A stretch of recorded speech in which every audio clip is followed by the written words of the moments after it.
চট্টগ্রামের সীতাকুণ্ডে বাস নিয়ন্ত্রণ হারিয়ে দাঁড়িয়ে থাকা ডাম্প ট্রাকের পেছনে ধাক্কা দেওয়ার ঘটনায় নিহতের সংখ্যা বেড়ে ৫ জনে দাঁড়িয়েছে। রোববার সন্ধ্যা ৬টার দিকে ঢাকা চট্টগ্রাম মহাসড়কের পৌরসভার বটতল এলাকায় চট্টগ্রামমুখী লেনে এ ঘটনা ঘটে। এ ঘটনায় আহত হয়েছেন প্রায় ২০ জন। প্রত্যক্ষদর্শীরা জানান, চট্টগ্রামমুখী সিডিএম পরিবহনের একটি বাস একটি মোটরসাইকেলকে বাঁচাতে গিয়ে নিয়ন্ত্রণ হারিয়ে ফেলে। এতে রাস্তার পাশে দাঁড়িয়ে থাকা একটি ড্রাম ট্রাককে ধাক্কা দেয়।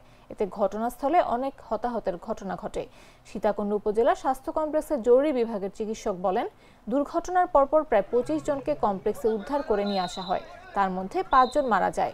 আহতদের মধ্য থেকে উন্নত চিকিৎসার জন্য ১২ জনকে চট্টগ্রাম মেডিকেল কলেজ হাসপাতালে পাঠানো হয়েছে।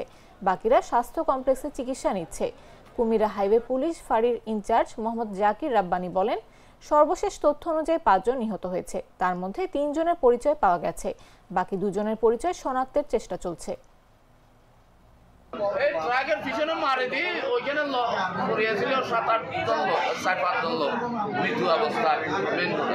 ঢাকা থেকে ছেড়ে আসা একটি যাত্রীবাহী বাস, যার নম্বর ঢাকা মেট্রো গ 14-40-13 সিডিএম বাস।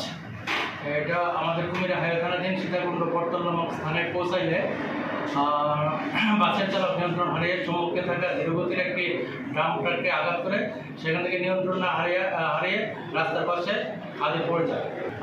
বাসের যাত্রীরা গুরুতরভাবে আহত হন। আমরা সংবাদ দ্রুত সেখানে যাই এবং স্থানীয় লোকজন এবং ফায়ার সার্ভিসের সহায়তায় আহতদেরকে দ্রুত উদ্ধার করে সীতাকুণ্ড